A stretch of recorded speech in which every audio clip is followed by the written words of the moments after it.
Today we will be discussing and talking and reviewing Made in Abyss. I didn't burn down the forest this time, so let's just hope that this ends up smoothly. And yes, just to confirm your suspicions, this series is completely controversial for all the most important right reasons. It sure does border on the line of reprehensible, including the creator himself, Akihito Takashi. Turns out he actually got his start in gaming, but when that wasn't going anywhere, he decided to start his own manga series. And you can definitely sense the video game inspiration in this series considerably. Every single level of the Abyss is its own contained world, marked not only by how different each level is in comparison to one another, but also due to the monsters and what kind of people are allowed to go down there. Specifically also too, if you do go down, you're going to have a difficult time getting back up. And this isn't just because of the lust of adventure, where people, as deep as they go into, they find it harder and harder to leave themselves from the desires that the Abyss carries, because there is this phenomenon known as the Abyss's Curse. Everybody has a different name for it. The Curse of the Abyss, the Tide Strings. Essentially, getting down is not the problem. Yes, everything may be more difficult, but you're still allowed to do it as any normal human can. But getting back up, however, you will start to bear the symptoms of what is known as the curse. You'll start to feel light dizziness and nausea at the first level, which is about 1,300 meters down below. And then once you've hit the second layer, by that point you're already throwing up. And don't worry, all the other symptoms from the previous layer come to meet yourself at the next layer, hitting you rapidly at once. Then going to the third layer, you'll start to hallucinate, and you'll also have problems with your visual and auditory senses. And when you're going down to the fourth level, everything just gets worse from there, because by that point, you're already bleeding out of every orifice. Yes, your ears, your eyes, your nose, your mouth, and you have intense body pain. Layer 5, even though it may seem tame, will actually cut off all of your senses altogether. On the bright side, it's a lot much easier to recover from this, but once you get down to the 6th layer, that's where you are rumored to lose your humanity. Or, if you don't do that, you do die. And by the time you are at the 6th layer, you have already reached the depths of 15,000 meters below the surface. Now, if I could put that into perspective, 2 meters is about the size of a 6'6" person. And for our world, the deepest place in the entire world is the Pacific Ocean, which is estimated to be approximately about 10,000 meters. And guess how many levels there apparently is within this mangaverse? 666. Yeah, giving us the old 666, huh? And guess what? Our main characters want to get down all the way to what's essentially hell. And as for characters in this 2017 anime, we have Rico, an optimistic protagonist that wants to become a cave dweller and wants to follow in the footsteps of her mother, who is a pro at cave dwelling and is named Eliza. We look to her like we look to Gold Roger. And then you have Reg, which we aren't sure, but it is rumored or at least hinted that he is possibly from the very bottom of this very abyss. He's an odd thing, I don't even know what he is. Yeah, he sort of looks human, but he's also mixed with a couple of mechanical parts. He can also stretch, well not really, just more like detached his arms. And also too, he shoots a giant beam of light. And trust me, this isn't just any beam. This beam is apparently powerful enough to destroy anything within this world. And the only reason why that's so shocking is because his body is incredibly durable. He can withstand a lot of metal and other types of blunt attacks. This is some of the contrast between Reg and Rico, because Rico is just a normal girl. The only power that she really has is her intellect and her curiosity and optimism. But now we will start to get into the story, so sit back, this is gonna be a long one. So, as I said before, there is a giant gaping hole within the earth, and the entire town basically builds around it, almost like building around a giant myth. Because there's a bunch of stories that are always told about this place, specifically about what comes out of it, and even if there are things that come out of it, what exactly are they? We don't know. They're hundreds of years old. These are called relics, and they go for a pretty penny on the surface. Even if something was considered alive, it'd still be classified as a relic, and either put on lockdown so nobody could see it, or they might just test on it. But with that being said, it is seen as a mythical place, and the people who actually go within it sometimes don't make it back. That's what this orphanage is for. It's specifically for the children of those who had entered the abyss and never came out. So with that being said, this starts our trajectory of these kids basically being cave dwellers. By that point, we are now greeted by Rico and Nat. Nat's a little bitch. Okay, let's not be too harsh on him, but yeah, he worries a lot for Rico's sake. Turns out, as Rico was doing her own cave dwelling away from Nat, Nat ended up coming across a split jaw, which is apparently a monster that's from the 3rd layer. Yeah, I don't know what it's doing here, but it doesn't belong here. But either way, it does chase Rico down. Rico barely escapes, but she is almost about to be eaten by this giant monster until a giant blast comes out of nowhere, kicking the monster all the way down to where it came from. Yeah, take that, bitch. And we come across Reg, which we don't know his name yet, and looks like an odd thing. Apparently his skin feels weird too. I have no idea. That's just what Rico says. Let's trust her on that. Amongst Rico bringing Reg back to the surface, apparently a common thing that she does and a couple of other kids might do as well is keep relics for themselves because, again, they're very priceless artifacts. And in any situation where that happens, she is then punished. Yeah, expect this kind of controversial thing to happen. And we are going to put an uncomfortable touch meter right here. This is going to be about 10. And I don't even think we can go any further unless we discuss this. Now, because there's no limits to what this series can offer when it comes to this adventure story, it will give the most grandest adventure in regards to the emotions and the stakes and everything. It doesn't hold back. But in this case, it's kind of a double-edged sword, because for some reason, a lot of unnecessary shit is in here. Listen, put down those tiny tits, lollies. No, don't get me wrong, I like an uncomfortable hug from here and there, but when it gets any further than that, that's when I start getting a little uncomfortable, you see? After 2 uncomfortable touches later, yeah, thanks Rico, Reg and Rico finally meet, and we start to get to know Reg a little bit more. At least as much as we can, because he's lost all of his memories. I guess good thing he didn't forget how to speak, but yeah, electrocuting him in order to wake him up actually caused his memory loss. Also, this guy is named Leader, just think of him as Rico's older brother, even though that's not the case. Basically, it would spell bad news if the Leader found Reg, specifically because he's from the Abyss, and at this point, he's basically a rare relic. So later, they disguise him as a normal kid so that he can join them along with the cave dwelling. And later on, that's when we also get to learn about the White Whistles, and specifically who exactly Rico's mom was. The whistles are sort of like a ranking, and depending on the level, you'll have a whistle that corresponds with that level. Kids who aren't even cave dwellers at that point are only given a little bell, because they ain't going anywhere anytime soon. The red whistles are for rookies, and is specifically what Rico has on herself once she becomes a cave dweller, and a step beyond the red whistle is the blue whistle, and then after that is the purple whistle. And then after that is the black whistle. And after the black whistle is the white whistle. And these are seen as incredibly powerful cave dwellers. And trust me, I'll even go to spoil it right now. Our characters never beat a white whistle. Their strength absolutely dwarfs our main characters. And before anybody fights me in the comment section, just know that if that white whistle really wanted to destroy these kids, they could. So in this case, seemingly, Rico's mom does not have her white whistle. In fact, was entrusted into Rico's hands by this creepy, ugly, wrinkly uncle man. You're just gonna, okay, that counts. Rico's mom gave birth to her within the Abyss. Apparently, Rico's mom, Eliza, had her hands on a pretty awesome relic that could restore life, but essentially left it in favor of her daughter.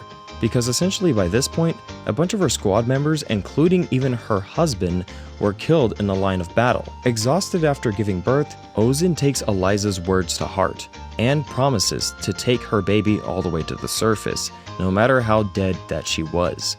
But within the vessel, she started to come back to life, which creates a weird kind of connection between Rico and the Abyss.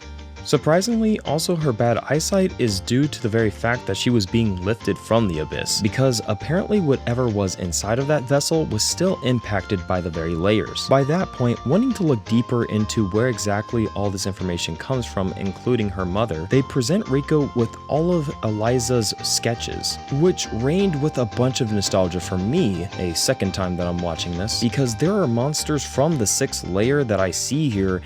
including, oddly enough, Reg himself, showing that Reg actually did meet Eliza all the way down in the abyss. Yeah, apparently expect that a lot out of this series, so since Reg actually doesn't remember anything from his past, a bunch of other characters that actually have had interacted with him do remember him. It'll always spark a bit of confusion from him, including the audience, including me, but going around the second time, you'll start to piece together a couple of things, and it's very shocking.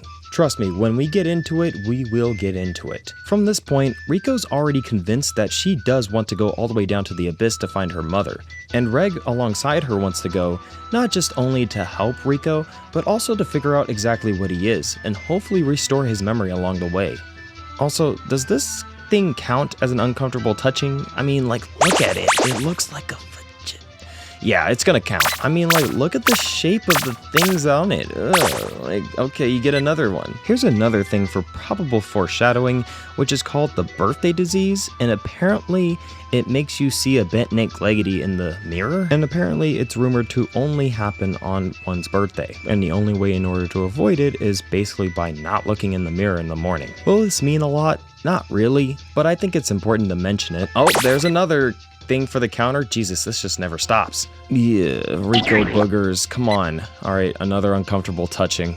17 uncomfortable touches. Come on, are you serious right now? After the characters are expressing their need to go down the abyss, Nat just keeps whining like a little bitch. But in all honesty, he brings up a good point, that Riko's mother might already be perished. 18th uncomfortable touch later. Before Reg and Riko end up leaving, the little munchkin kid tells Reg that it's gonna be his birthday soon. Reg smartly tells the little munchkin kid to not look into the mirror on his birthday, where the little munchkin kid agrees. Listen, gentle taps and just waking somebody up is not an uncomfortable touch. Those are things that are normal, okay? So chill. This is also where we start to get a little bit lower to where the abyss actually is. And there are surprisingly cities and towns that are just not used anymore, because apparently if they were used, they were only used to illegally descend into the abyss, which I didn't even know that there was an actual law against that shit. Also, no, I still don't know what that light on Reg's helmet is for. Kinda looks and behaves like he's turning on his own video game console. Its pattern changes every time he puts it on, but that's all I know about it. So after they do a whole bunch of crying, they finally descend to the abyss, specifically Riko and Reg. And so the two head off into the chasm, from which even darkness cannot escape. Yeah, a couple of lore drops, and the adventure seems pretty tame from this point on. And for some reason, amongst ascending, they actually fall asleep. Have no idea how that ended up happening. Good to see that those things are still sensitive. At this point, they're about 600 meters down below, and so with this being said, they decide to cook. Also, Riko introduces us to her compass. This compass is perpetually always pointing down, and originates from the abyss itself. She then unfortunately loses it, but it's not like we're gonna ever have a problem of understanding where is down. This actually made me theorize, is there possibly going to be a level where gravity itself is misconstrued? So far in the adventure, we don't exactly need that kind of compass, because everything's pretty clear and there's a giant hole within the first level. We're left to assume that that is where the second level resides. And at this point, Uncle Creep ends up coming down in order to check on them. After 3 uncomfortable touches later, they start to lament on the idea that now they're out of the view of any cave dwellers that may try to pursue them. Although with that being said, this now leaves them within the mercy of whatever animal life there is there. They begin to hear a voice calling for help, probably another cave dweller, but then to their realization and their shock, it turns out to be a corpse sweeper, a predator that mimics the very sound of its prey. So in case you needed more clarification, no, that guy is dead and was not making any noise. Now, before we just pass these enemies off as roadkill, despite this being the second level, these enemies are quite ferocious. They are incredibly competent because once one of them actually steals Riko and causes her to actually experience the curse itself, as Reg attempts to stretch out his arms to get Riko back, the corpse sweepers start reflecting Reg's attacks, almost as if they can read his mind. Knowing that there's nothing that Reg can possibly do in this moment, now that he's being attacked by a whole bunch of them, he starts to remember the first thing that he did in the show, which is release a giant firing malaise. After time has gone by, Riko wakes up and, okay. Amongst waking up, she gets all excited and is super enamored by Reg's ability to blast everything away. But then Reg knocks out and has a terrifying dream about Rico, but either way, when he wakes up and after that confusing nightmare fuel, they make their way to the second level finally, and turns out it's an inverted forest, so all the trees are basically upside down. They see a little hideout, so Reg tries to stretch out to grab it, but turns out he's being grabbed too. This woman is Ozen the Immovable. Essentially, it's Eliza's friend, and goddamn she's hot. But then you have Ozen's assistant, Maru. She's not exactly very important, and for some reason Reg asks her if she's a boy or a girl, which I was incredibly confused about. What, is she trans or something? Since this is an area where only blue whistles are allowed, Ozen gives Rico and Reg blue whistles in exchange for Eliza's whistle that Rico was holding on to this whole time. In fact, I think I forgot to mention this, but yeah, the thing that starts Rico on her journey is basically receiving her mother's whistle. It's a white whistle, but surprisingly, Rico herself is not allowed to use it. Now, this is not in the sense that it's forbidden or something like that, but quite literally, the only person that is capable of utilizing a white whistle is the very owner themselves. This is a little foreshadowing for the more spiritual aspect about this show. Either way, Ozen allows them to rest for the night, but as Rico apparently has to go to the restroom once more, she then comes across a weird zombie half-like creature. Turns out that night, Ozen essentially tested out the same vessel that she brought Rico in when she was a baby. With the vessel being able to revive anything with inside of it, Ozen decided to do that with her meal. Yes, apparently Ozen was going to eat that thing. Amongst in her private chamber, she shows us the curse-repelling vessel. But then after a bunch of monologuing, Ozen just says fuck you and starts kicking the shit out of Reg and eventually Rico, causing Reg to now be in mortal combat with this white whistle, which he absolutely gets his ass handed to him. And after eventually utilizing his firing Malaysia, he once again knocks out, and then amongst waking up, Ozen would then reveal to Reg that his body is incredibly durable to the point where not even Ozen could break it. Keep in mind, she had slammed him to the wall, stepped on his ribs, and all that kind of stuff. We also get subtle hints that Ozen might remember Reg, but again, they're very subtle hints. So with that, Ozen then realizes that these kids are illfully unprepared for the journey ahead, so has them trained for 10 days in the wilderness so that they can best utilize their skills to survive. And also too, if you're ever wondering why Reg would always knock out right after using his firing Malaysia, it just happens to be a side effect of his ability, and also too, he knocks out for a whole 2 hours. Essentially, Ozen tells him that he doesn't have to use it all the time, but in the times that he does use it, he needs to make sure that the threat is absolutely neutralized, because if he was rendered a vegetable, that could spell danger for the both of them. But when Reg and Rico come back from their training, they then rest once again. They have a proper meal and get ready to set off for the third layer. And apparently Maruk, that little girl or little guy, actually got in trouble for letting Rico and Reg into their little hut. So apparently later on she will be punished by being strung up. I swear to God, that is the 23rd uncomfortable touching so far. But I'm not gonna lie, pretty kick-ass adventure so far. Definitely in these beginning stages, there's a lot of hand-holding, but honestly, it feels like the main characters really need it. Damn, that steak looks good. Oh, but before Reg and Rico actually left, she also confirmed to them that this little piece of paper that essentially has a message from Eliza telling Rico that she will be waiting at the end of the abyss is completely indestructible. This is also where we're treated by a flashback, which basically confirms that Ozen is very old, but essentially she gives off the feelings of what I say a rose quartz and gives off this romantic vibe about her, lamenting on how her daughter will either try to go into the abyss or be caught and found out as a relic herself. And with that being said, we are now within 8 episodes of the first season, and I'm gonna call it a close for there. This is the first time that I'm actually reviewing an anime in my own style.